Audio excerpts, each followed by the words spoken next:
Donc, ce soir, je vais vous parler trop gentil Eddie pour l'anniversaire de notre vieux Dave. Oui, ouais. Je ne demande pas pour l'anniversaire, mais si jamais vous voulez, pas de souci, ça vous fera quand même des tickets de tombola. Hop.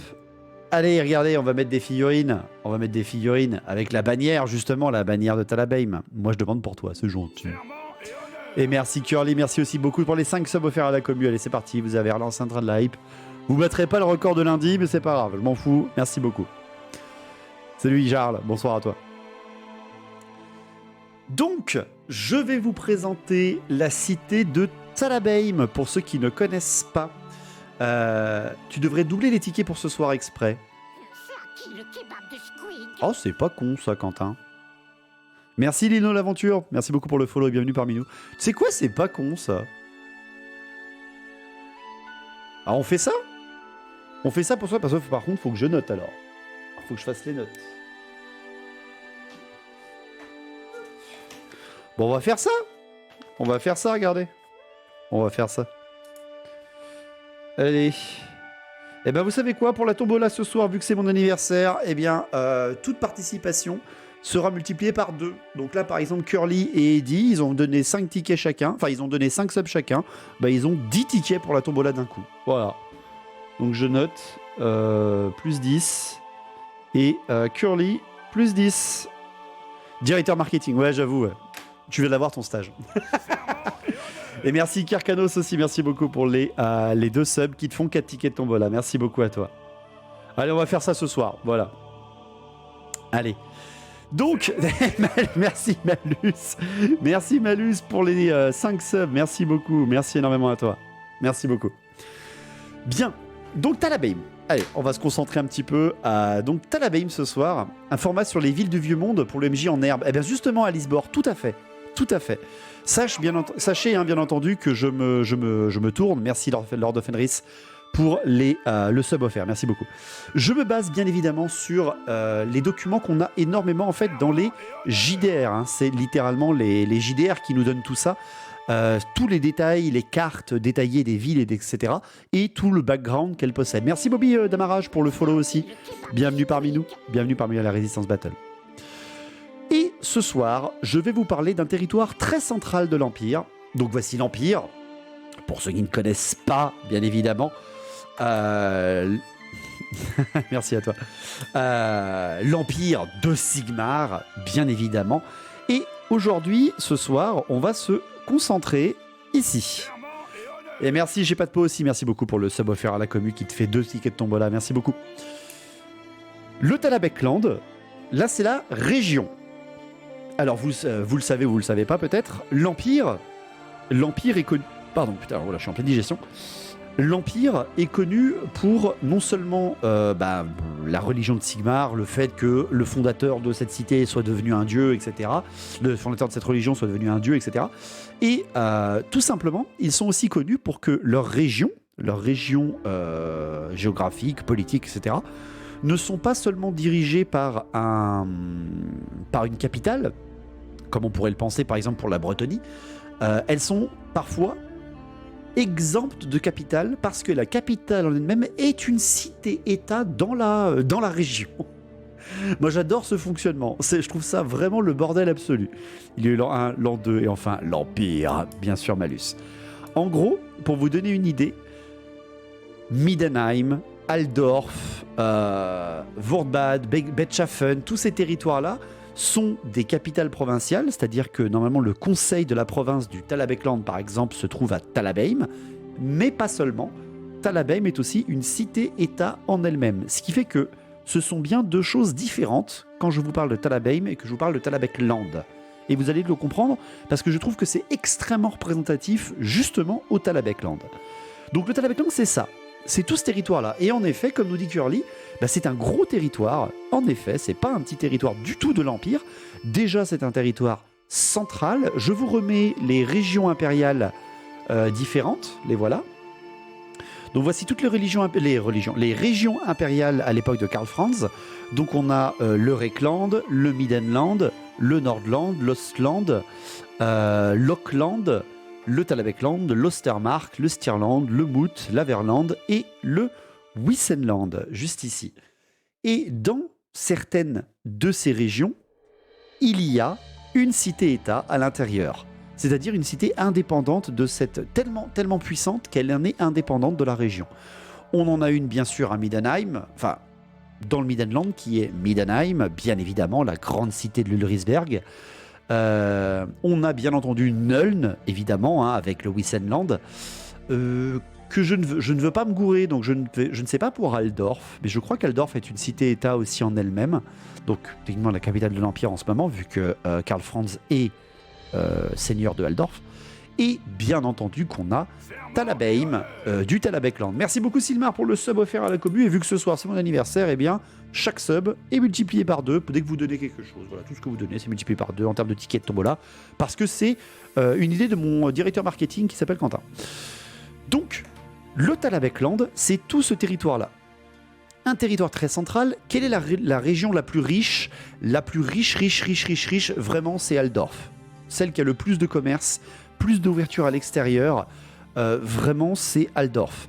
Et celle qui est juste derrière, eh bien c'est le Talabekland. Parce que Midenheim n'est pas connu pour être très très tourné sur le commerce. Merci Silmar, merci beaucoup. J'ai pas de sub mais je te souhaite quand même un bon anniversaire. Eh bien c'est tout ce qui compte Ralkai, merci beaucoup à toi. Salut Nero. Le livre Midenheim de la V4 détaille énormément la ville au centre des politiques du Midland et Nordland, un joli bazar politique par là. Alors Alice Bord, tu as tout à fait raison, vraiment. On va en parler justement ce soir. Merci Tariq, bonsoir à toi.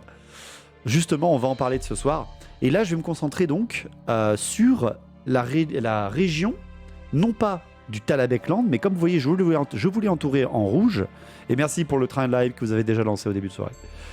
Je vais m'intéresser sur cette région qui est ici. Salut Hélène Zar, bonsoir à toi. Et la région dont je m'intéresse, c'est Talabheim elle-même. C'est-à-dire, c'est ça là. Ce morceau où il y a mon curseur, ici. Je vais vous le mettre en un peu plus grand, un peu plus visible. Si je retrouve correctement mes notes, là. Voilà la région dont on va s'intéresser ce soir. Est-ce que vous prenez les tickets resto? Même pas. Ça a l'air impression comme ville. Faudrait bien au moins 3 guerriers du chaos pour la détruire. Voilà. Alors, bien entendu, on va pas parler de End of Time hein, ce soir. Parce que s'il y a bien un scénario où ils n'ont pas voulu s'emmerder à End of Time, c'est la bataille de Talabheim. Hein. Vraiment, c'est une aberration complète. Enfin, c'est vraiment le cheat code du chaos qui a fait ouais, allez, ça, trop compliqué, on va dire que ça tombe, voilà. Hein. Et puis c'est tout. Disons qu'ils y vont par les grands moyens, mais les grands moyens scénaristiques pour battre Talabheim. Je vais donc d'abord vous expliquer un petit peu qu'est-ce que c'est que Talabheim, d'où est-ce que ça vient cette histoire.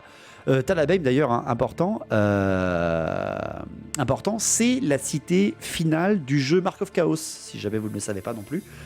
Tout tourne autour de la bataille finale de Talabheim dans Mark of Chaos, le vieux jeu, enfin vieux jeu, pas vraiment, mais enfin si, si un peu quand même. Dans le scénario, votre bataille finale se passe à Talabheim.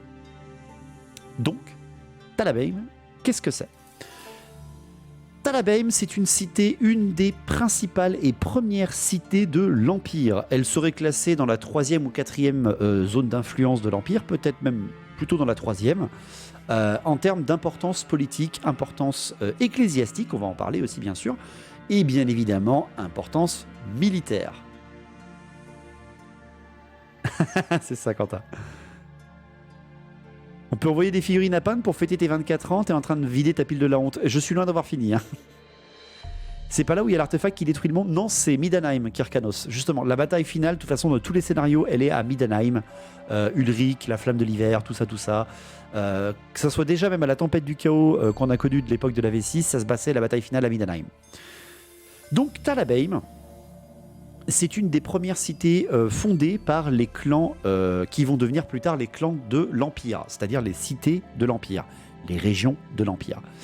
De mémoire, je crois qu'ils étaient 14 grandes tribus, et les Talabeks sont les membres justement de cette tribu qui va s'installer à Talabheim. Pourquoi ils s'installent ici? Pourquoi ils choisissent cet endroit alors que, comme vous le voyez, le territoire est immense? Déjà parce que le Talabecland, contrairement à quasiment tout l'Empire, si vous regardez bien, mis à part les régions du sud, l'Averland, le Stirland, enfin la moitié du Stirland, l'Averland et le Wissenland, qui sont plutôt des plaines, le reste de l'Empire n'est composé que d'immenses forêts, très très très touffues, ou alors de collines marécageuses dangereuses.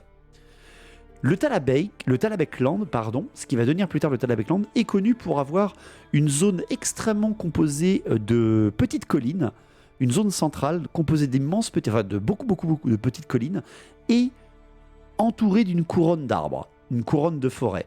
Il y a un morceau de la Reckwald, un morceau de la Dragwald, il y a plein de morceaux assez dangereux, mais pas aussi touffus que le reste de l'Empire. Et surtout, c'est connu pour qu'il y ait au nord de la région un immense cratère. Un cratère qui fait presque 50 km de diamètre. Donc ça, c'est 50 en termes d'échelle sur la carte. 50 km de diamètre. Voilà. Alors, je vais vous expliquer tout de suite, bien sûr, qu'est-ce que c'est que ce cratère. Il n'y a pas que moi où les collines apparaissent, disparaissent. Dinch est à l'œuvre, certainement Zalibou. Pourquoi il y a un cratère ici? Précision, il n'y a jamais eu de volcan. Voilà. Donc qu'est-ce que c'est que ce truc? Pourquoi il y a un immense cratère de 50 km alors que techniquement il n'y a pas de volcan dans cette région? Eh bien tout simplement parce que, selon la légende, bien évidemment, Tal, un dieu impérial, peut-être un ancien, vous m'excusez cette vanne pourrie, Tal qui est censé être représenter la nature, mais la nature libérée, la nature un peu bestiale, toujours représenté également avec sa femme Ria, qui est plutôt le côté de la nature protectrice, fertilité. Donc en gros, vous avez la mignonne de la vie et le bourrin de la bête. Voilà, si vous voulez, le ralliement des deux. Ria et Tal. Et Tal est celui qui a, par exemple, pour vous donner une échelle d'importance des dieux, c'est Tal qui a donné à Ulrich l'Ulrichsberg. Donc la montagne elle-même, vu qu'il est maître de la nature, Tal, il a lui-même créé cette énorme montagne à tête plate pour que Middenheim plus tard soit construit dessus. Voilà, Tal est souvent appelé le roi des dieux, pour vous donner une idée. Donc il est vraiment ultra important, Tal, dans la culture impériale. Et une fois que Tal a donné ce gros rocher à son frère, dieu de l'hiver et de la guerre, eh bien, il va partir vers le sud-est. Et lorsqu'il va tomber... merci beaucoup Melinda, merci beaucoup pour ton Prime. J'espère que ça va, merci beaucoup, c'est gentil. Merci pour ton 10e mois de Prime. Tal, c'est un bon gars. Salut mon frère Méto aussi, et salut Pantine Marionnette aussi, bonsoir à toi. Et Tal, en descendant au sud-est, après avoir donné le Lrisberg à son frère, eh bien, il va tomber sur un énorme wyrm enragé. Mais un wyrm, donc c'est un dragon qui a pété un câble, plutôt un dragon plutôt bestial et pas un dragon intelligent comme ceux qu'il y avait à l'époque des anciens. Le wyrm enragé va s'en prendre à Tal, et Tal va lui défoncer la gueule. C'est pour vous donner une idée, la bataille est juste incroyable. C'est littéralement une scène d'Obélix, d'Astérix et Obélix. En gros, Tal saisit la queue du wyrm et s'amuse à bra, bra, bra. Vous savez, c'est la scène de Hulk avec Loki, vous savez. Tal va l'étaler. Littéralement, il lui a défoncé la tronche. Pour vous donner une idée, dans la légende, on dit qu'à chaque fois que le dragon s'est aplati, que le wyrm s'est aplati au sol, il a créé le lit du fleuve Talabek, qui arrivera plus tard. Voilà, donc pour vous dire, il a dû se prendre une sacrée tollée, parce que quand tu vois la ligne bleue là, qui fait de gauche à droite, après, oui, on n'est pas un dragon. J'ai bien précisé que ce n'était pas un dragon comme ceux des anciens. C'est un gros serpent. Voilà, c'est ça, Krogar, tout à fait. Il n'y a pas d'aile sur une wyrm, par exemple. Et Tal, après avoir bolossé la wyrm de gauche à droite au sol, créant plus tard le lit du Talabek, eh bien, Tal va propulser le wyrm en l'air. Il va vraiment faire une Obélix, quoi. Il va le faire tourner, puis il va l'envoyer en l'air. Merci beaucoup Frametto pour le sub renouvelé chez Malus, merci beaucoup. Et, et le wyrm va s'écrouler et former cet immense cratère. Tu pousses à la consommation. Oui, c'est ça, Frametto. Merci beaucoup pour le joyeux anniversaire. Et lorsque le Wyrm va tomber en brûlant, hein, c'est-à-dire qu'il l'envoie en orbite et le truc il retombe. C'est une comète en fait. C'est un astéroïde le truc. Et quand il arrive et qu'il retombe sur Terre, vu qu'il n'a pas d'aile, eh bien ça forme ce cratère de 50 km de large, de diamètre. Et il rigole pas le Tal. Ah non, Tal, mais Tal c'est un méga bourrin. Hein. C'est vraiment un méga bourrin. Et il paraît qu'il a rebondi plus tard sur le Mordheim. C'était peut-être un morceau qui était resté en orbite. Et surtout, c'est pas ça qui est le plus intéressant, c'est que Tal est allé voir après le centre du cratère pour voir s'il restait un morceau de son ennemi à tabasser. Et il a compris que les écailles de cette Wyrm qu'il avait tabassé s'étaient imprégnées dans le sol, faisant donc le sol très riche en minéraux d'un certain métal noir, et que son corps, qui avait cramé et qui ne restait quasiment plus rien, qui était une bouillie, avait rendu la terre fertile. Donc voilà en gros l'histoire du cratère de Talabheim. C'est un combat d'un dieu contre un monstre épique de l'époque d'avant les anciens, ou de l'époque des anciens. Ça, c'est la religion de Tal qui en parle, c'est la religion des premiers hommes qui deviendront plus tard les Sigmarites de cette région-là. Donc voilà comment a été créé le cratère, et justement de ce cratère, les membres de la tribu qui croyaient beaucoup plus en la nature, beaucoup plus que le rapprochement de l'humain et de son rapport qu'il a avec ce qui l'entoure dans l'Empire, rappelez-vous les forêts, les fleuves, etc., donc la nature à la fois bestiale et à la fois protectrice, eh bien, vont s'installer sur ce territoire, dans le cratère tout d'abord. Pourquoi ? Parce que le cratère est vraiment une caldeira, une protection absolument parfaite contre tout ce qui s'entoure, tout ce qui entoure les humains de cette région. Pourquoi ? Parce que vraiment, c'est un cratère. Donc, vous voyez les montagnes Anouli qui sont au centre d'Ultuan, qui forment une espèce de barrière naturelle qui empêche même les hauts elfes, qui sont des super mages, de pouvoir traverser d'est en ouest en une seule traite l'île. Eh bien, les montagnes de la caldeira du volcan sont presque aussi hautes. C'est pas aussi haut que les montagnes du bord du monde, c'est-à-dire que certaines créatures peuvent les survoler, mais le territoire est totalement protégé par une couronne de cratères volcaniques incroyable. Donc, c'est God tier. T'as la muraille qui est déjà construite. C'est nickel. Sauf que ça fait 50 km de diamètre. Donc, c'est pas seulement rasé. Rappelez-vous, la Terre a été fertile par le fait que le Wyrm soit tué à l'intérieur. Donc, dans le cratère, il y a des rochers, il y a une forêt majestueuse. On va bien sûr en parler, évidemment. Et je vais vous montrer plus en détail l'intérieur du cratère de Talabheim. Merci encore au JDR, hein, bien sûr, qui nous offre toutes ces cartes détaillées. Et moi qui me plaît à fond. Il a fait l'Auvergne, littéralement. Et voilà un petit peu à quoi ressemble l'intérieur du cratère de Talabheim. Et comme vous voyez, la ville de Talabheim, qui je le rappelle est la 3e ville impériale, c'est juste ça. C'est juste ce morceau. Tout le reste, comme vous voyez, il y a le lac du cratère, il y a bien entendu la grande forêt de Tal Grunahar, forêt naturelle extrêmement connue. J'avais toujours cru que ça faisait tout le cratère. Eh bien non, justement, c'est bien pour ça que je fais ces petites soirées, pour voir un petit peu qu'est-ce qui s'en passe. Donc voilà un petit peu à quoi ça ressemble. Vous avez le Talabhek, qui est ici, hein, qui longe par le nord et qui fait d'ouest en est, d'est en ouest, c'est vous qui voyez. Et comme vous le voyez, tout est inaccessible. Vraiment, il n'y a aucun point qui permet de rentrer par les montagnes. Il n'y en a qu'un seul.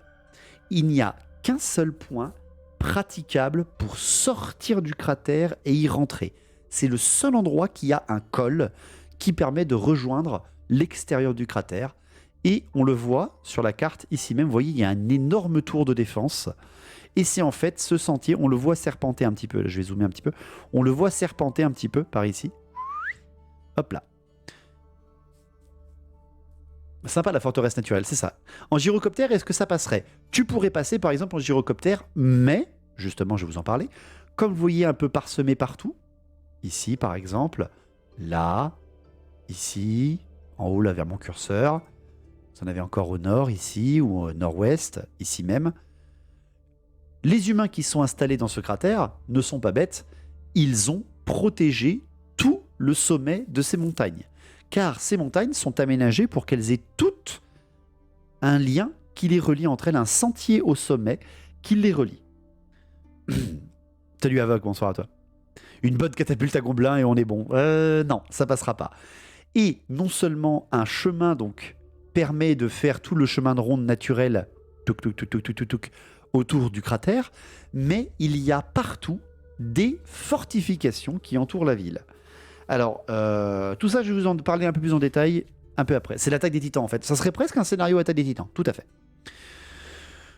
Mais avant qu'on parle de tout ça, parlons un peu plus en détail d'abord du lore Talabeim. Qu'est-ce que c'est Talabeim? On en entend parler un petit peu, le Talabeim, Talabekland. Qu'est-ce que c'est que ces régions? Qu'est-ce que c'est que cet endroit dans l'Empire? Alors, l'histoire de Talabeim, elle est quand même bien chargée. Je vous en ai parlé déjà un peu du début, comment le cratère est né, comment les humains s'y sont installés, et surtout, ils ont construit cette première cité du Talabekland, donc la cité qui va devenir Talabeim. Eh bien, sachez que cette cité a été reconnue par Sigmar quand il était encore humain, qu'il était chef des Teutogen, qu'il était en train de fédérer l'Empire, tout simplement. Il était en train de créer l'Empire. Il n'y avait même pas encore les gros runiques à cette époque, pour vous donner une idée. Allié des nains, bien entendu, notre cher Sigmar, eh bien, il va partir un petit peu de partout dans l'Empire pour justement essayer de rallier les hommes à sa cause, qui, je le rappelle, n'est pas d'en faire un dieu, mais simplement de survivre et de s'allier contre tous les ennemis qui les entourent, les hommes bêtes, les peaux vertes, les démons, les scaven, qui n'existent pas, etc., etc., etc. Pour moi, ça reste des villes de bouseux, hashtag elfe sans pur. Ouf. Sigmar Globetrotter. Ouais, en fait, il se redirigeait vers l'est avant de disparaître pour devenir plus tard un dieu. Et Sigmar, lorsqu'il va arriver à Talabeim, cité en train de se développer, en train de naître littéralement dans son cratère, il va reconnaître et il va même leur dire, ce qui plus tard va devenir une prophétie pour Talabeim, que cette cité ne pourra jamais tomber, absolument jamais, tant que son Dieu veillera sur elle et qu'elle croira en son Dieu.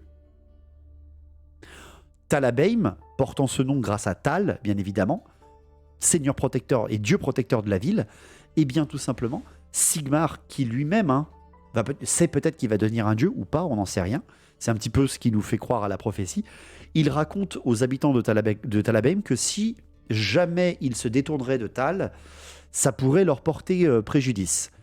Ce qui va encore plus mettre en avant la religion de Talabeim et du Talabekland. On avance dans les années. Sigmar devient un dieu, bien évidemment, avec sa reconnaissance, etc. Et surtout, va gagner en importance, il va devenir ultra important. Il va même détrôner dans certaines régions les anciens dieux impériaux. Il va devenir dieu tutélaire et protecteur de l'Empire unifié, mais les anciennes croyances des habitants qui sont désormais des impériaux, eh bien, ne sont pas partis pour autant. Sigmar n'est qu'un homme qui est devenu un dieu. Tu peux pas dire ça à un réplicateur. Un réplicateur te bute, par exemple, pour avoir dit ça.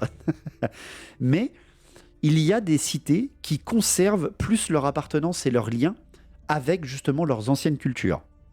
Midanheim, par exemple, est un exemple parfait pour citer que non, Sigmar c'est bien, t'es bien beau, mais t'étais qu'un humain, à la base. Moi je crois en un gars qui a toujours été un dieu, Ulrich, par exemple. Et Tal en fait également partie, mais les habitants de Talabeim, et surtout les politiques bien entendu, ne vont pas utiliser le même argument que ceux de Midanheim. Ceux de Midanheim, Ulrich, le dieu de la guerre, celui en qui croyait Sigmar lorsqu'il était en vie, lorsqu'il était encore humain, eh bien vont dire non mais c'est nous la première et vraie religion parce que justement Ulrich c'était le dieu de Sigmar.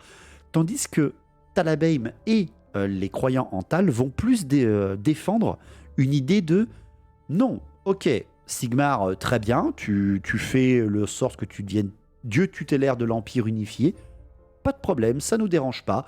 Par contre, le dieu majeur de Talabeim, ça sera Tal. Toujours. C'est pour ça qu'à Talabeim, eh bien, l'un des le plus grand temple trouvable est celui de Tal, et que Sigmar n'est que 3e ou 4e temple important de Talabheim. C'est l'une des seules cités, avec bien entendu Middenheim, où c'est le cas. Mais plus parce qu'ils se disent plutôt protecteurs des anciennes traditions, toutes confondues. C'est-à-dire que du point de vue de Talabheim, tu dois respecter à la fois la nature, donc la forêt en elle-même, donc tu peux pas tout cramer pour faire des villes, tu dois faire attention à ce que tu fais, sachant qu'ils sont, je vous le rappelle, hein, comme vous le voyez, dans un cratère. S'ils se diraient, comme certains ont dit, comme Quentin, on s'en fout, on annihile tout et on en fait une immense ville protégée par le cratère, ils savent qu'ils sont foutus parce qu'ils sont en autarcie dans le cratère.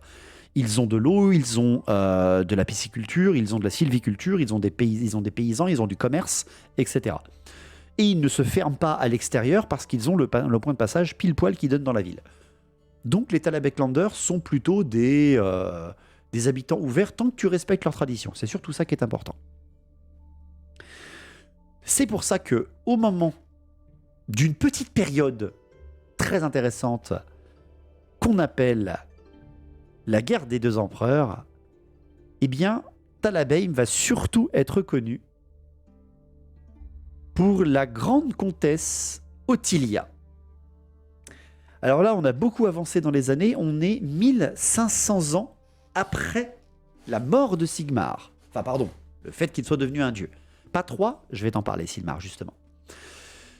Ottilia, qui est comtesse électrice de Talabheim et du Talabheimland, c'est-à-dire qu'il n'y a pas encore la sécession entre la cité-État et la région. Pour l'instant, c'est une seule et même entité, c'est le Talabheimland, dirigé par Talabheim, capitale provinciale. Ottilia, grande comtesse, donc une des électrices pour les empereurs, eh bien, va être témoin d'une magouille politique inacceptable à ses yeux. En 1500, que je ne me trompe pas, pardon, en 1300, excusez-moi, je suis allé un peu trop vite, en 1354, eh bien, est nommé en tant qu'empereur le comte électeur du Stirland. Et le comte électeur du Stirland, il gagne le vote parce que l'église de Sigmar a le droit d'avoir 2 votants. Contrairement à Ulrich, qui n'en a qu'un, et une voix pour tous les autres, comtes électeurs. Donc l'église de Sigmar, par ce fait-là, impose sa dominance totale sur l'Empire. Voyant cela, voyant que le comte électeur du Stirland est élu par une majorité parce que 2 votants sont les mêmes, techniquement, Ottilia va pousser une gueulante. Mais elle ne fera pas sécession pour autant. Et c'est la première mesure du comte électeur qui, là, par contre, va lui faire péter un câble. La première mesure du comte électeur du Stirland en tant qu'empereur en 1354, c'est de taxer toutes les religions portant le nom d'Ulrich. Taxer plus gros les églises d'Ulrich que toutes les autres églises. Pour qu'elles payent plus.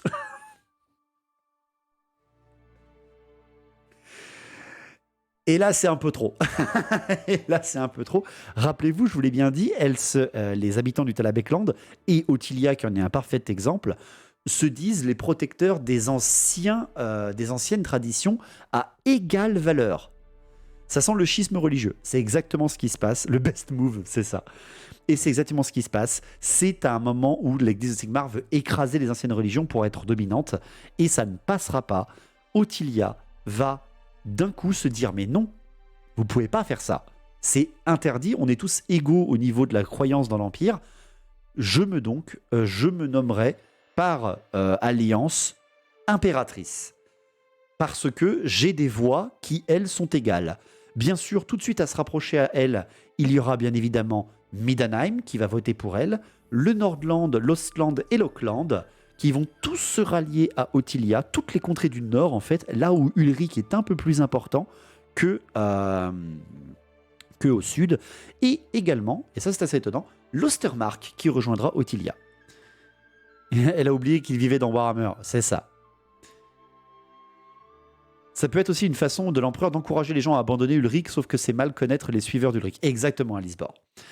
Et c'est là que va commencer l'âge des 2 empereurs. Alors pour ceux qui ont suivi les vidéos lore que j'ai faites sur YouTube, je vous conseille d'aller les voir. C'est un des moments où ça devient complètement la merde dans l'Empire. Et ça gagne encore en importance après.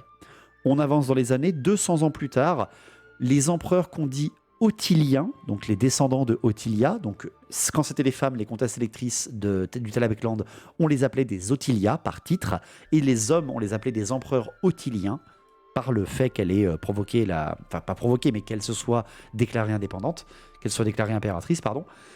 Eh bien, c'est en 1547 que le comte électeur du Midland va aller voir le dirigeant ottilien des Talabeclanders et va leur dire eh ben écoutez, vous allez maintenant voter pour moi en termes d'empereur, moi, le comte électeur de Middenheim, parce que, eh bien en fait, on le sait et vous le défendez et merci à vous, mais maintenant on va prendre les rênes. L'église d'Ulric est meilleure que celle de Sigmar. Et là, vraiment, le poids politique impérial passe plus au pouvoir des églises et les nobles, après, en profitent tout de suite pour pouvoir tout de suite avoir un petit morceau du gâteau. Et bien entendu, le comte électeur du Talabecland, un comte électeur ottilien qui ne veut surtout pas qu'une église en dépasse une autre, qu'elle reste tout égale et surtout qu'on respecte le clan des autres, va dire mais non, je te rejoins pas, mec, non, Ulric c'est bien, mais Tal reste aussi important. On est tous... Non. Et donc, à partir de 1550, c'est l'âge des 3 empereurs. L'empereur qui passe de main en main entre la Verlande, entre le Reikland, entre Nuln, etc. L'empereur de Middenheim et les empereurs ottiliens. Les Middenlanders, dès qu'il y aura le refus, ça va être les principaux adversaires, non pas du Reikland, comme on pourrait l'imaginer, ou des Sigmarites, ça sera les plus grands ennemis des Talabeclanders. Justement, parce qu'en plus ils sont voisins, littéralement. Je vous remontre la carte pour ceux qui ne l'ont pas. Ma carte, elle est là. Comme vous le voyez, Middenheim est au nord, ici, Talabheim est ici. Il faut juste traverser le Talabek. Oh, tu vas dire... Sauf que les Talabeclanders, disons qu'ils sont plutôt bien calés et qu'ils sont dans une stratégie ultra défensive. Pourquoi ? Parce que, comme vous l'avez compris, non seulement ils sont en totale autarcie à l'intérieur du cratère, pour ce qui est de Talabheim elle-même, donc leur capitale est totalement intouchable, entre guillemets, et surtout, ils ont développé un énorme savoir de combat et de développement militaire, de combattre dans les forêts. Chose que les impériaux détestent, vu que pour eux, la forêt, c'est les hommes bêtes. Pour eux, la forêt, tu peux pas faire des lignes d'artillerie, tu peux pas charger en cavalerie à une vitesse faramineuse. C'est dangereux la forêt. Les Talabeclanders, rappelez-vous que leurs voisins, c'est les Aucklanders, les Ostlanders, des mecs aussi qui sont très entraînés contre les hommes bêtes. Surtout les Aucklanders et les Talabeclanders. Je vous rappelle que Ergig, la capitale du Auckland, est en face du Talabek, de l'autre côté du Talabek, en face de Talabheim. Donc, c'est littéralement des jumeaux presque. Et surtout, rappelez-vous aussi que les Talabeclanders, ce sont des croyants en Tal. Donc, ils ont une connaissance sur la nature qui est très intéressante. Très intéressante. Par exemple, c'est quasiment les premiers à dresser des demi-griffons. Petit avantage tactique. Petit. Bien entendu, les guéguerres entre impériaux vont s'arrêter. Alors, bon,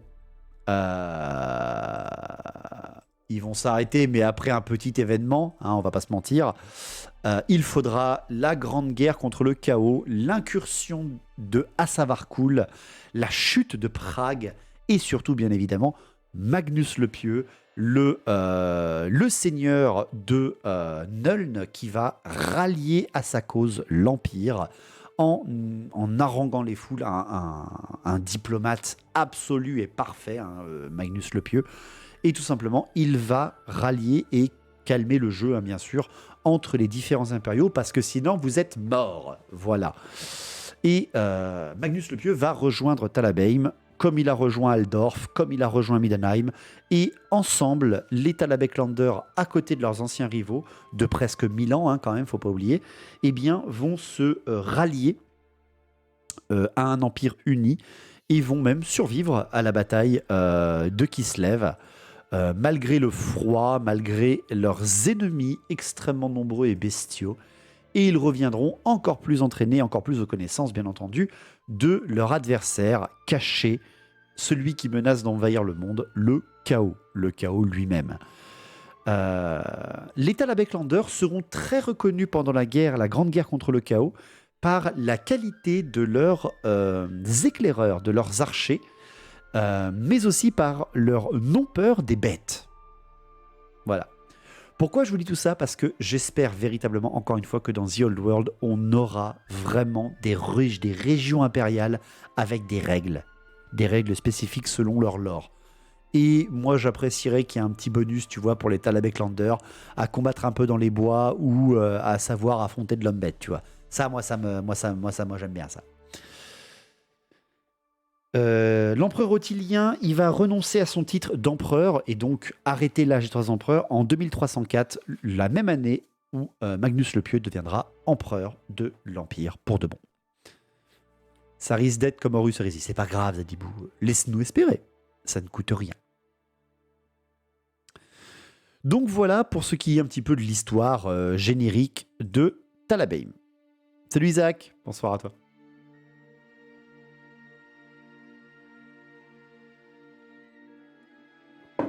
Ensuite alors, qu'est-ce que c'est Talabheim à l'époque contemporaine de Karl Franz? Quelle est l'importance militaire de Karl Franz, de Talabheim à l'époque de Karl Franz? En fait, il s'est passé quelque chose pendant l'âge des 3 empereurs, quelque chose de très très très important pour Talabheim et le Talabecland.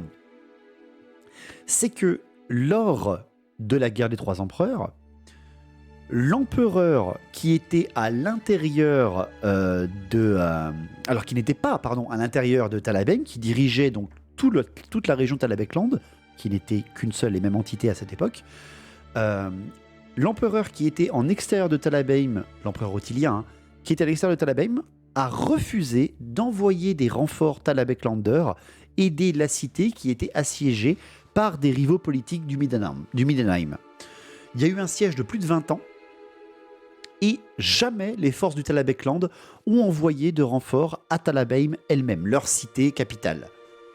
Et par ce fait, l'empereur non seulement Ottilien a été destitué de ses fonctions par le point de vue général de Talabheim, qui est quand même plus important que le reste du Talabecland, et en plus, la cité de Talabheim elle-même, à ce moment-là, a fait sécession avec le Talabecland parce que l'empereur de l'époque avait refusé de leur donner des renforts.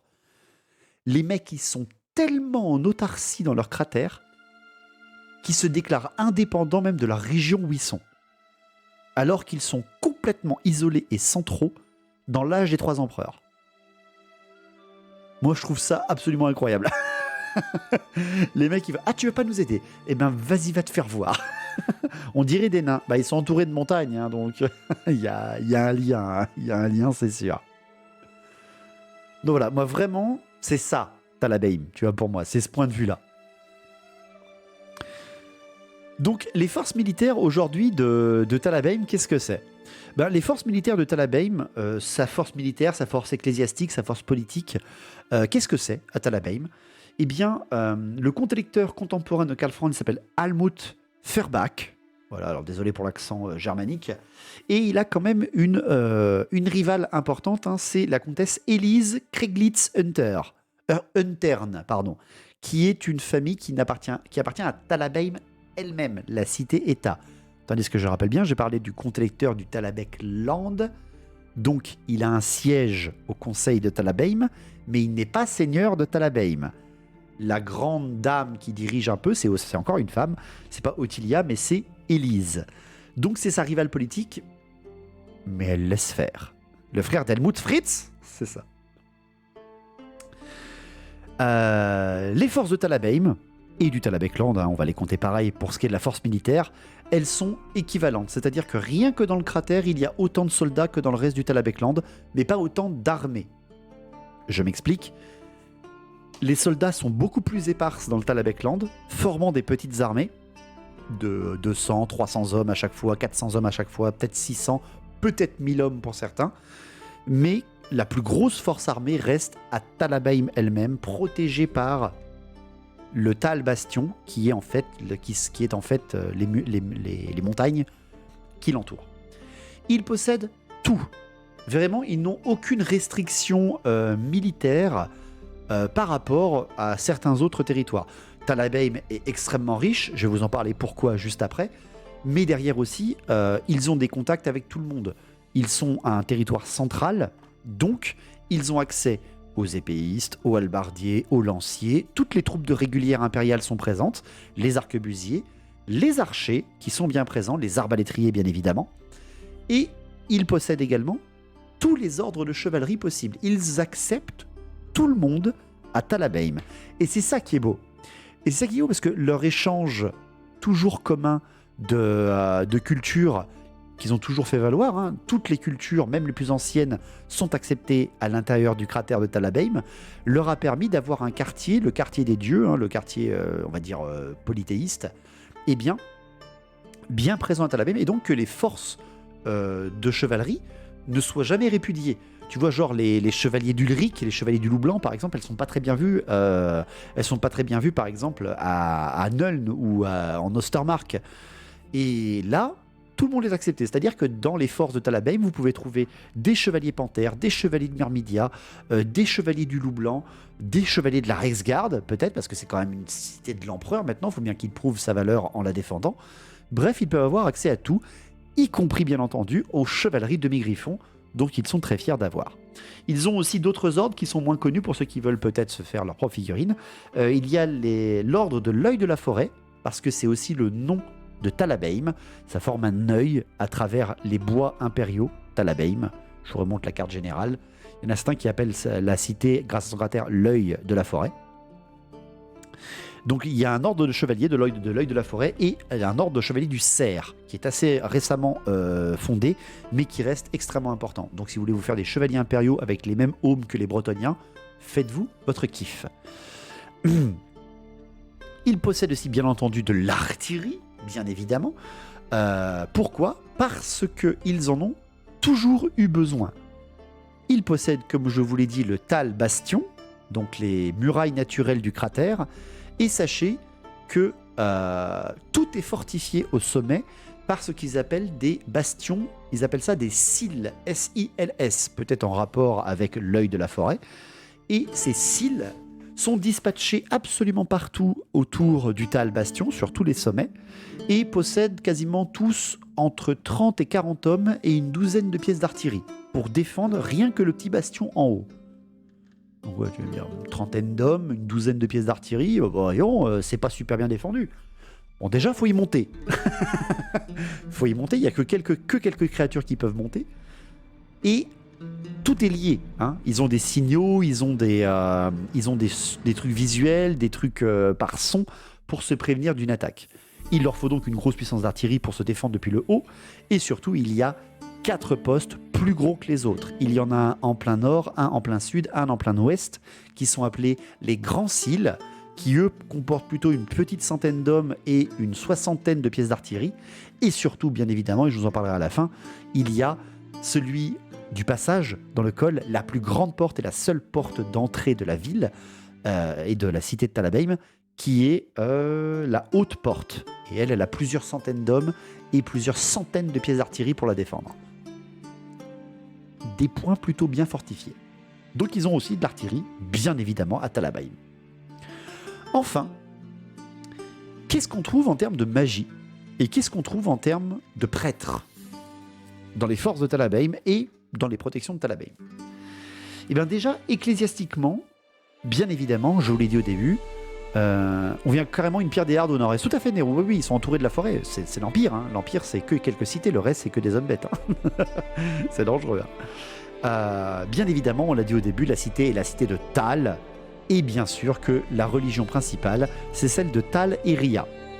Alors, je précise bien qu'à chaque fois, c'est bien lié. Les deux sont quasiment inséparables. Ce sont deux époux. Hein. Tal, la nature bestiale, et Ria, la protectrice, fertilité, etc. C'est littéralement Isha et Kurnus, hein, c'est les mêmes, littéralement les mêmes. Et vous avez, à l'intérieur même du cratère, qui fait donc partie de la ville, vous avez la forêt de Tal Grunhar, juste ici.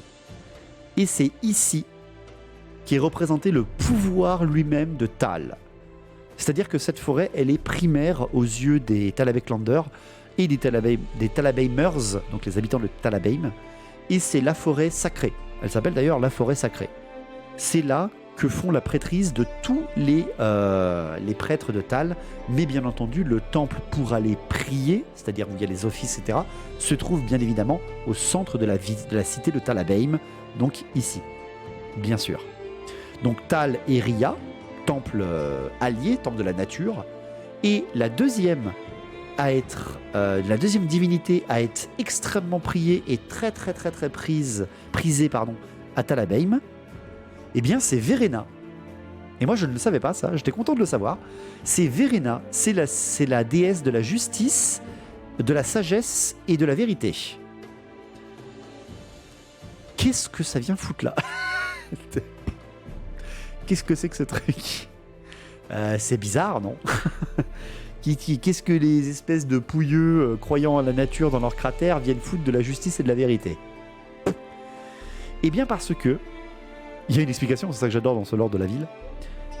L'explication elle est très simple, c'est que la ville de Talabeim, donc la cité-état qui possède ce cratère, possède un morceau en dehors des murs naturels du cratère. Et ce morceau, c'est le port de Talagrad. Alors voici une vue, encore une fois merci au JDR qui nous propose tout ça. Le JDR Terreur à Talabeim, c'est-à-dire si vous voulez la voir. Comme vous le voyez, donc ici, on a le Tal Bastion de l'ouest, c'est-à-dire les murailles naturelles et les montagnes, avec, comme vous le voyez très bien, le sentier qui traverse de part en part. On a tous les quartiers de la ville. Alors là, je ne vais pas tous vous les détailler parce qu'on en aurait pour 1 heure ou 2, rien qu'à parler de tout ça. Avec, comme vous le voyez bien, toute la promenade des dieux, c'est-à-dire tous les temples acceptés à Talabeim. Le quartier de la loi, bien évidemment, là où il y a le temple de Verena, justement. Et vous le voyez, ici même, au nord-ouest de votre carte, il y a Talagrad. Et Talagrad, comme vous le voyez, c'est littéralement le premier axe dont on tombe sur le col du chemin du sorcier, qui est le seul passage légal entre Talabeim et l'extérieur est Talabeim, et il mène directement à Talagrad. Et Talagrad, c'est le port sur le Talabek. Et le port sur le Talabek, c'est ultra vital pour le commerce. Je m'explique. Comme vous le voyez, il n'y a pas plus central dans l'Empire, ou presque. L'emplacement de Talabeim est incroyablement bien, stratégiquement parlant et commercialement parlant. Pourquoi? Parce que à l'est de Talabeim, en suivant le Talabek, on retourne en Kislev, où on rejoint les territoires des nains. À l'ouest, on tombe sur Altdorf, porte ouverte derrière après sur Marienbourg et la Grande Mer. Talabeim possède également des accès, grâce à ses collines et donc beaucoup moins de forêts dangereuses, au sud en direction de Wurdbad, donc territoire Styrlander, ou alors bien évidemment Averheim, territoire de l'Averland. Talabeim est complètement au centre du territoire. On peut rejoindre Wolfenburg, capitale de l'Ostland, grâce au fleuve, et bien entendu Ergig, capitale de l'Auckland. Talabeim est complètement centrale grâce au fluvial, et donc elle ne peut pas se permettre de perdre son port. Salut Metalliquid. Ah, t'as raté presque 1 heure. Middenheim, à contrario, par exemple, comme vous voyez, est extrêmement centrale et ultra protégée, mais très peu commerciale. Middenheim. Pourquoi? Parce qu'elle est entourée de forêts et il n'y a aucun fleuve qui passe à côté. Donc Middenheim, c'est bien beau d'être super défendu et d'être un endroit ultra important, mais très peu de commerce. De plus, les Ulricains ne sont pas connus pour être des bons commerciaux. Contrairement au Talabeclander. Alors sachez que Tal est extrêmement prié en Talabeim parce qu'il y a une loi à Talabeim. Talabeim est aussi appelée la cité des lois et des taxes, sachez-le. Et tous les croyants en l'église de Tal ne payent jamais de taxes sur la bibine et l'alcool. Parce que c'est proche de la nature. Tu m'étonnes qu'ils ont beaucoup de croyants.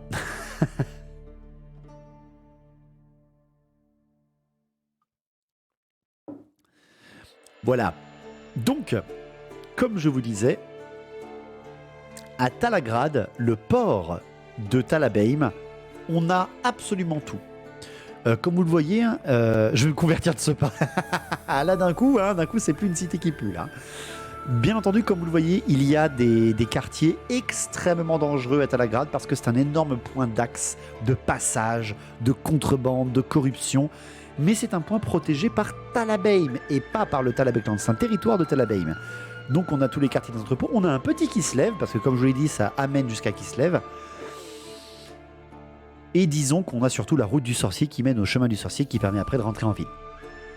Bref, la première chose que vous verrez à chaque fois avant d'arriver à Talabeim, ça sera Talagrad, parce que de toute façon, vous êtes obligé d'y passer pour rejoindre le chemin du sorcier et entrer en ville.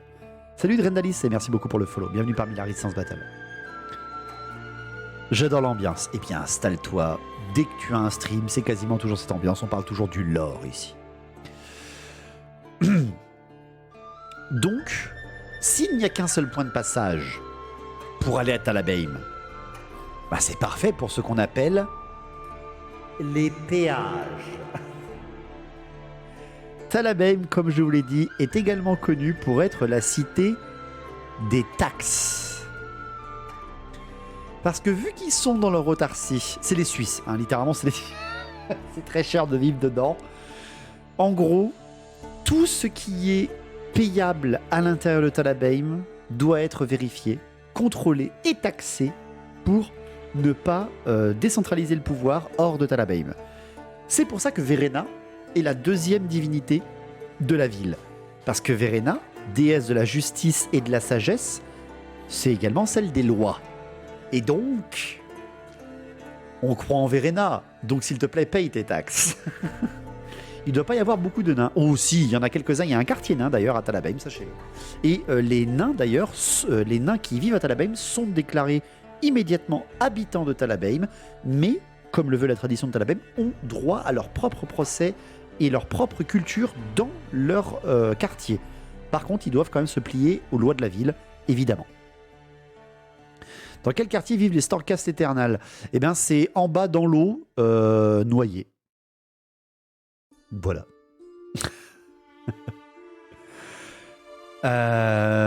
Donc voilà ce que je pouvais vous dire sur, ecclésiastiquement parlant, les puissances de Talabeim. Donc on le redit, Tal et Ria, bien évidemment.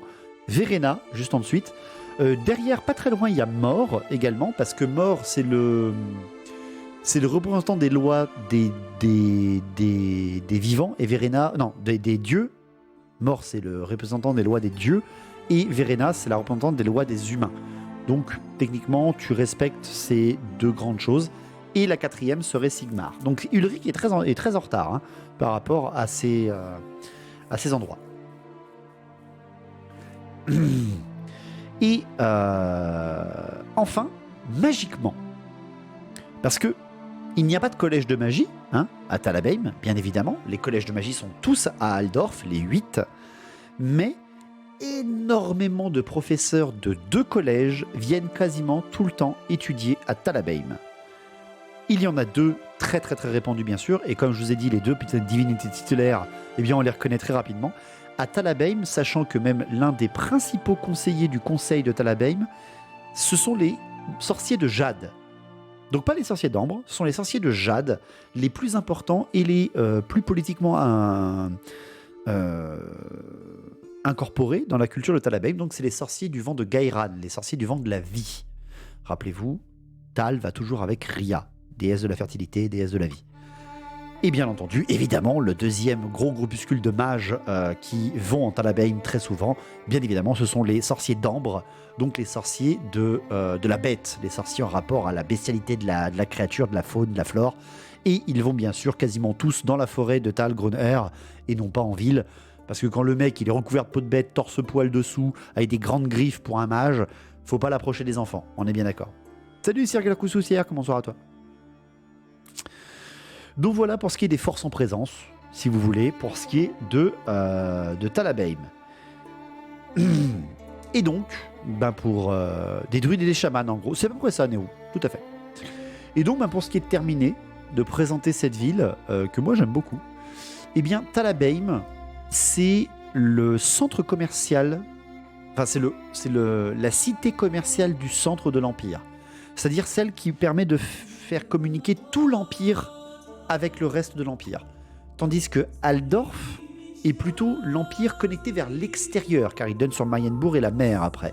Mais quasiment toutes les denrées de l'Empire passent par Talabheim. Donc c'est un centre commercial ultra important. Par contre, sachant cela, et sachant que tout passe par la rivière, enfin par le fleuve, pardon, et surtout tout passe par Talagrad, le port, avec une seule entrée, légale, c'est aussi une cité surpeuplée. Talabheim, la ville, et ce qui l'entoure, la ville, est surpeuplée. Il n'y a pas une place pour les gens. C'est-à-dire que les rues de Talabheim étant très anciennes, parce que je vous rappelle qu'elle a été construite à l'aube de l'Empire, elle n'a jamais été évoluée en taille, la cité. Elle n'a jamais vraiment dépassé ses limites. Elle ne s'est pas vraiment déplacée dans le cratère, parce que comme je vous l'ai dit, ils ont une conscience très proche de la nature, les Talabheimlanders et les Talabheimers. Donc s'ils savent qu'ils agrandissent leur ville, ils perdent de la surface culture, de la sylviculture, de la pisciculture, ils perdent plein de choses. Donc, elle est un peu engoncée contre son mur naturel et elle ne peut pas vraiment se développer sans bouffer de son autarcie. Donc, la cité de Talabheim est gorgée de vie, gorgée de monde et surtout, elle est très, très chère. Tout ce que tu payes là-bas est cher. Et merci énormément le Boku pour les 15 subs offerts à la commu. Merci beaucoup le Boku. Et grâce à ça, vu que c'est mon anniversaire ce soir, tu ne gagnes pas 15 tickets de tombola, mais 30 d'un coup. Tout est x2 ce soir. Merci beaucoup. Donc le danger de Talabheim, en fait, pour finir de vous la présenter, c'est l'intérieur. C'est ce qui pourrait passer à l'intérieur du cratère. Vu qu'elle est surpeuplée, le danger, c'est les cultistes. Voilà. Parce que la prendre de l'extérieur, c'est impossible. C'est impossible, mis à part Deus Ex Machina du scénarium, comme nous l'a fait End of Time. C'est pour ça que donc justement, la campagne JDR dont je vous ai parlé un petit peu de ce soir, de tout ce que je vous ai quasiment donné ce soir, elle s'appelle Terror Talabheim et c'est une campagne qui tourne énormément sur le danger intérieur de la ville. Merci Arveda, merci beaucoup.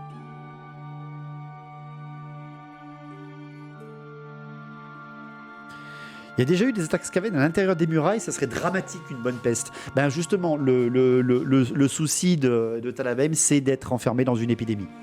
Alors, bon, je vais le dire quand même, qu'est-ce qui s'est passé dans End of Time. Dans End of Time, ce sont 3 héros de Nurgle portant une amphore du jardin de Nurgle et alliés à une 50aine de guerriers ultra boostés de Nurgle. Vous savez, c'est les putrides Blightkin.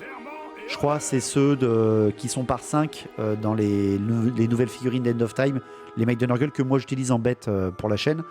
Une 50aine ou une centaine de ces gars-là qui, en lâchant l'amphore, ont créé un orage au-dessus du cratère qui a noyé en fait le cratère de jus de Nurgle. Et les mecs ont attaqué et ont dévasté la ville et ils sont partis. Voilà. Merci Jean Lama, merci énormément pour ton 27e mois de sub consécutif.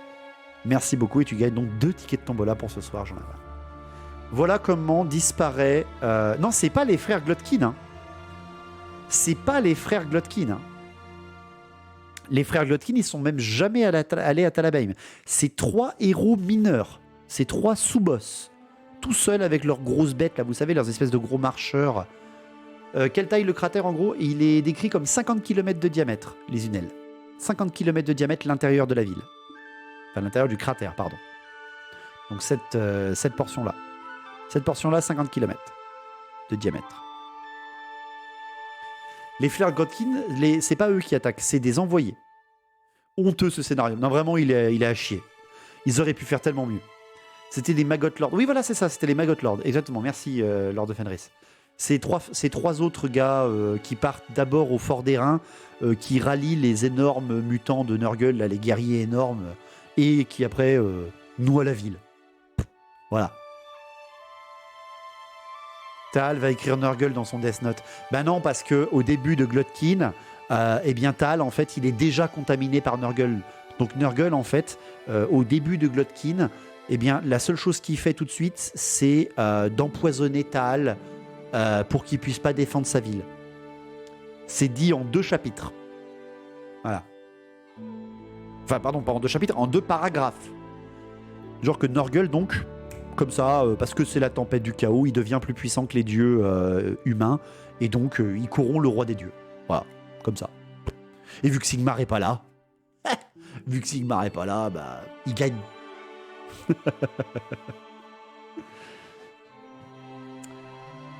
C'est un beau bébé le cratère. Ouais, c'est un beau bébé le cratère, ouais. Donc voilà. Voilà ce que je pouvais vous dire sur la cité de Talabeim. Une cité, moi, que j'aime beaucoup. Hein. Moi, j'aime beaucoup ce petit lore un peu, qui est quand même tout bien expliqué. Je trouve qu'il y a toute une logique. Et à ce moment-là, dans le Panthéon, Nurgle pète. Enfin, c'est exactement ça, hein, le scénar, au début de Glotkin. Et pourtant, Glotkin n'est pas mon plus détesté. Mais vraiment, ma bataille la plus détestée de tout Glotkin, c'est la bataille de Talabeim. De très très loin. Alors que la bataille d'Eldorf est épique as fuck. Hein. Mais alors, Talabeim, c'était vraiment une honte. Pour moi, c'est une honte. C'est presque autant une honte que Snitch qui tue Thorgrim. Et vu que c'est un nain, on s'en fout.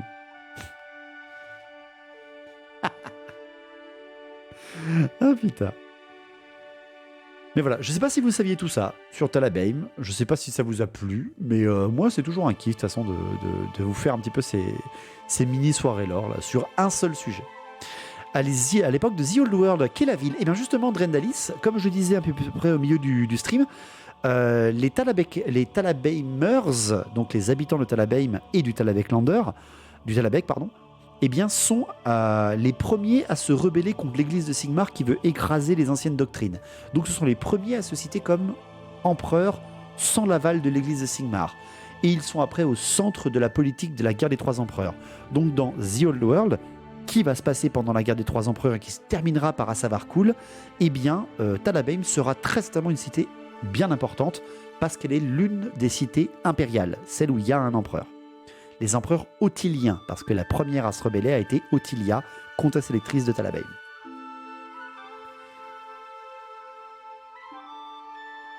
Je connaissais pas du tout l'histoire de la ville, vraiment super. Eh bien, tout ça, vraiment, je vous conseille vraiment de lire les livres de JDR. Si ces petits morceaux vous ont plu, pour vous donner une idée, hein, les livres de JDR, vu que ça se passe quand même dans des quartiers et tout, à échelle humaine, hein, entre guillemets, le JDR Terreur à Talabeim, pardon, vous décrit chaque quartier. Mais tout ce qu'il y a, les temples, les tavernes, c'est incroyable en termes de lore. Vraiment un bon moment dans la semaine. Oh, merci beaucoup Dwarfus. Moi, c'est un plaisir. Un empereur siège ici, donc c'est intéressant. Ah oui, moi vraiment, je compte sur The Old World pour qu'il nous en donne un peu plus. L'inconvénient de The Old World, c'est qu'on connaît la fin. Il faudrait faire un vrai RAZ. Compliqué. Très compliqué, Zadibou.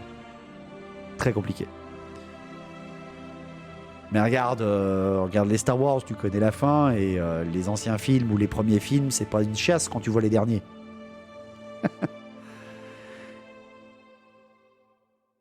Les livres de JDR, c'est vraiment les plus mieux. Je suis pas une release vétérane.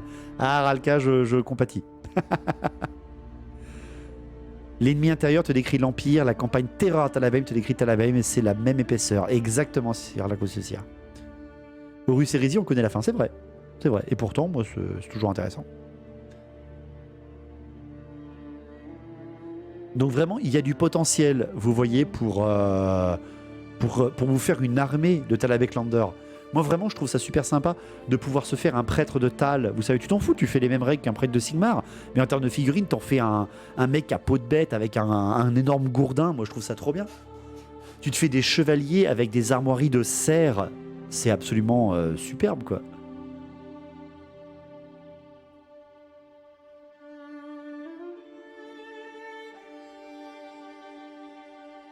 C'est vrai qu'End of Time, c'est un peu la même caca que la postologie Star Wars. Un peu.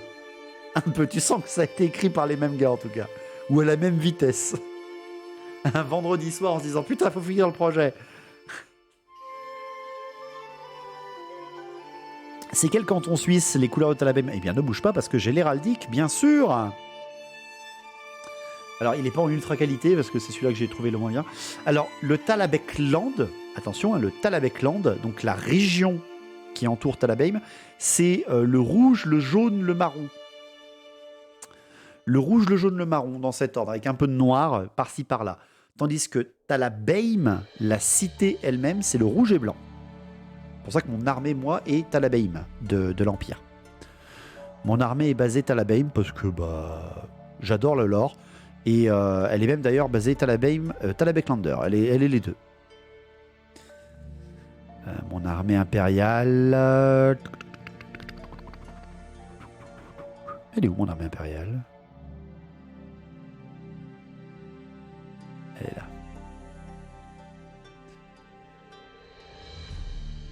Comme vous voyez, j'ai vraiment plus une couleur blanche, rouge, un peu de jaune, un peu de noir. Voilà.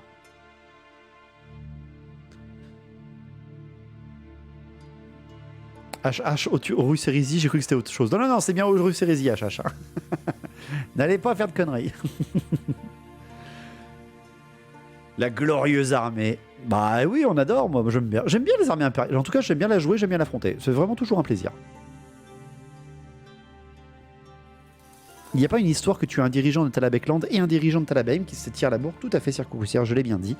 Il y a donc le contre-lecteur du Talabhecland qui est Almut Furbach et sa grande détractrice politique c'est Elise Kreglitz-Untern qui est de Talabheim, donc de la cité-État. Et comme je l'ai dit, la cité-État a fait sécession avec le Talabhecland tellement elle était en autarcie et surtout parce que le Talabhecland n'a pas voulu l'aider une fois. Blanc et rouge, c'est la couleur de fille de la boîte de départ V6. Exactement, Zadibou. Et d'ailleurs, tu as des figurines V6 ici, là, que tu vois, en blanc et rouge qu'on m'a offerte et que j'ai gardé la couleur. Voilà. Et puis j'aime bien le contraste du blanc et rouge. Puis quand je perds avec mes impériaux blanc et rouge, je me dis, bon, c'est pas grave, c'est les Anglais. Alors que blanc et rouge sur mes Bretoniens, c'est non. Hein. C'est bleu et blanc. Ou bleu et gris. Tu vois, c'est un truc comme ça. Tu vois, c'est... Non, mais attendez... Je suis pas joueur de Battle, mais de JDR Warhammer Fantasy. Merci de partager tout ce lore. Bah, les Unel, t'es au bon endroit là. Hein. On parle plus de lore que de Warhammer Battle figurine ici. Donc t'es au bon endroit. Tous les lundis, tous les mercredis, du lore. Et les vendredis, justement, si jamais un jour Battle t'intéresse.